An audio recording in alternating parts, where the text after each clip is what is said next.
Security of the supply chain is important. And I'll call attention to 13.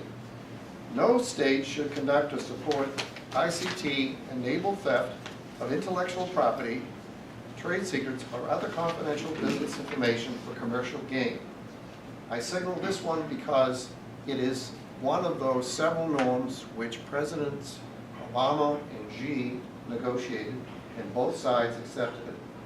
And the effect was, according to press reports, that the number of intrusions for theft of intellectual property by the Chinese dropped precipitously, and this security company called FireEye had to reduce its workforce.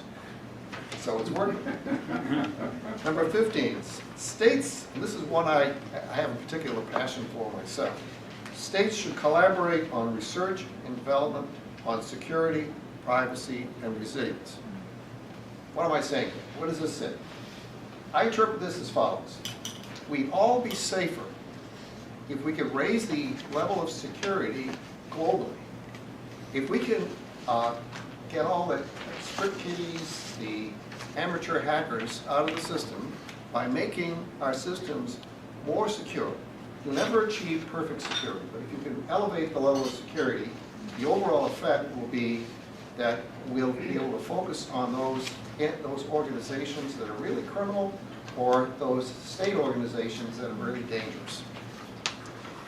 Under IT engineers should, I want to call attention, I'll read it to you, this norm is make use of the NIST, that's the National Institute of Standards and Technologies, framework for improving critical infrastructure security as a guide for improving the security of critical applications. This is one of those major achievements of the National Institute of Standards and Technologies. They produced a framework which is industry neutral. They negotiated this with they had an extensive comment period. They negotiated with many companies. Companies were already practicing good security methodology, advised on this, and now the community as a whole believes that this is a very important document that should be used as a guide. And under business firms, I can cite one, the last bullet, engage in information sharing of ICT hazards subject to reasonable safeguards with other companies and similar businesses. Under the Clinton administration, they passed the Critical Infrastructure Act, I think it was called, which empowered Homeland Security to take measures to improve critical infrastructures. And one of those measures that they recommended was the creation of industry sector organizations called Information Sharing and Analysis Centers, ISAC, pronounced ISACs. The first one come into being was the Financial Services ISAC. They sign all non-disclosure agreements with one another, not to steal each other's employees, to share information, and it has been very effective in dealing with ransomware attacks on banks and things of that sort. Just recently, the electricity generators in North America came together to form the E-ISAC.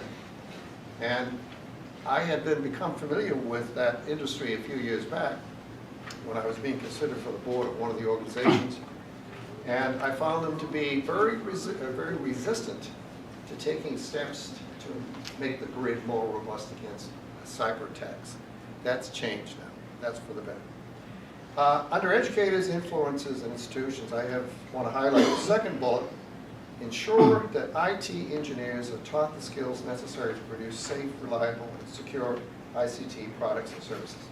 That's an appeal to academic computer scientists to teach in the area of security. And I'm happy to say that my university, Brown University, has taken important measures to do that. We've made some very important hires recently, including that of Seni Kamara, who's sitting there, who joined us from Microsoft Research. So with that, thank you, and on to the next party. Thank you.